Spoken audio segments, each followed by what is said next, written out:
companya que han fet possible aquesta tarda tan bonica, i especialment a la família, a la que m'agrada veure aquí i a totes les alumnes. Ha estat molt bonic. Sabeu que no vaig conèixer a la meva àvia.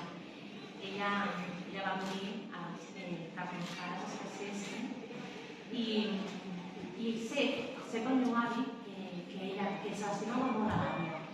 Sé que era una gran dona. Ho sé també per tot el que m'heu anat explicant al llarg de tota la vida.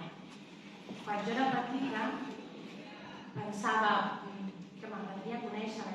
Jo no vaig créixer en la religió perquè la meva família no em va encaixir, tot i que l'avi i l'àvia eren molt croients. Però de petita pensava, ostres, com m'agradaria que hi hagi cel. M'agradaria anar al cel, si sóc bona, per veure l'àvia. Avui el cel està aquí, amb tots vosaltres. Moltes gràcies. El títol no hi és, però ja el dic jo. El l'escolto o llegeixo? No, tu llegeixes. Tu has de fer una feina molt concreta, això estic explicant-ho amb ells. La pareidolia és un neologisme que van encunyar per descriure el fenomen en virtut del qual tendim a veure cares a tot arreu. Sí? Allò que passa quan veus un cotxe i dius, aquest cotxe està enfadat. Saps que tenen els llums com així? O veus un endoll i sembla que és moníssim, no? És com no? Vull dir, no de veure cares. Jo, per exemple, a la meva habitació de petit hi havia un armari que feia, els nusos de la fusta feien com cares, també. I tenia localitzats 3 personatges. Bé, allò. Això es diu pareidolia. Ve del grec par eidolon, o sigui que recorda un fantasma. I el poema diu així. Endavant, Maria. Perdoneu, Em deu enganyar la ment si veig tot allò visible, curull d'un monstre bullent que hi fa un xup-xup impossible. On m'haurà nascut l'efecte que m'ho fa mirar tan nostre, que ja trobo cada objecte carregat dels trets d'un rostre? Molt bé.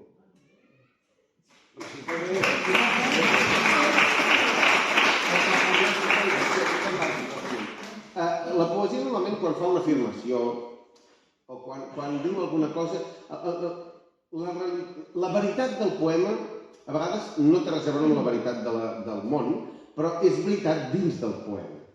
Allò que passa, que si dius les tulipes cada cop semblava que el sol els hi digués alguna cosa, però cada cop s'estaven quedant més sordes i s'inclinaven més per sentir-lo, no?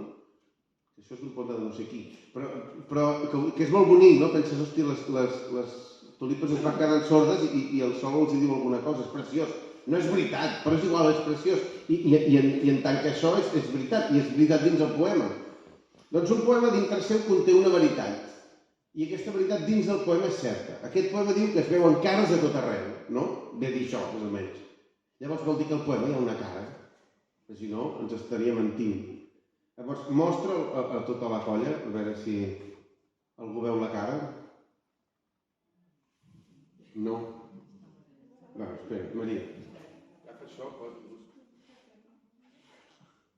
posa't. No, que ja faig escriure. Sí, espera, faràs el que jo et digui. D'acord. Sí, el poema diu: Vull tornar a la panxa de la mare. Viure és molt cansat.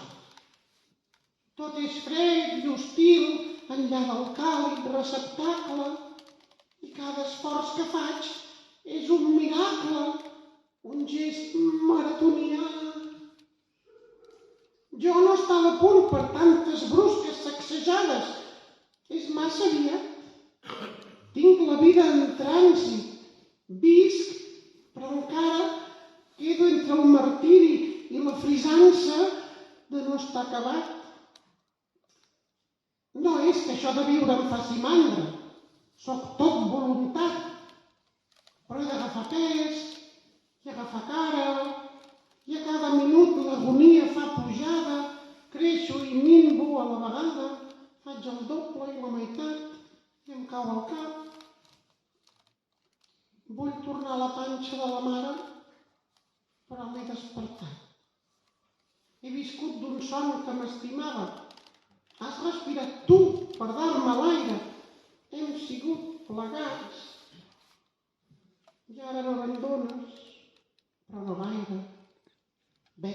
cada dia surt, cada becaina, i ets com una força sobrehumana, com la més propera veritat. Vull tornar a la panxa de la mare i que m'hi acompanyi tot el que ja he entrellocat.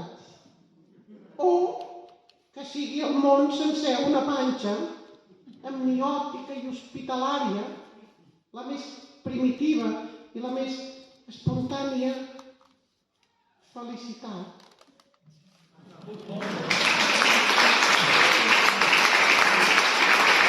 Oh, les 7 trompetes, els genets de l'apocalipsi i tal. Pel meu apocalipsi va ser una visió en somnis diferent. Vull dir, l'apocalipsi és això i Josep Pedral sóc jo, imagina't. I diu així, diu... L'Everest cau! L'Everest s'ha de dir molt fort perquè és molt gros. Això és una cosa que als nens els hi podeu ensenyar. Quan a una paraula la vols transmetre bé, li has d'intentar donar el toc que no? Quan dius odi, hi ha d'haver odi. Saps? I quan dius amor, hi ha d'haver amor.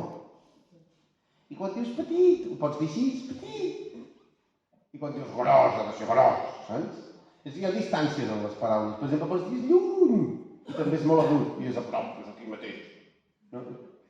Això serveix a vegades per situar quan estàs recitant. Si poses una paraula molt petita, tothom entén que és petita o lluny. No? Bé, torno al poema.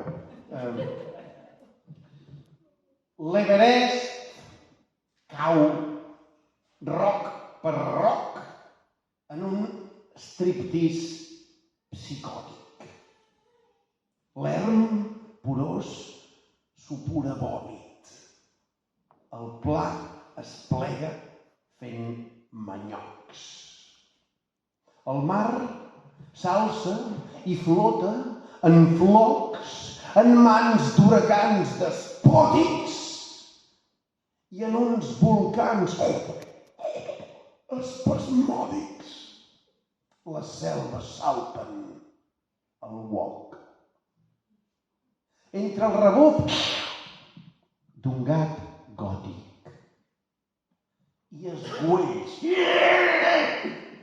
d'un berro barroc, el món s'esqueixa, caòtic, pres d'un onatge de foc, i l'humà esdevé anecdòtic entre el no res i el molt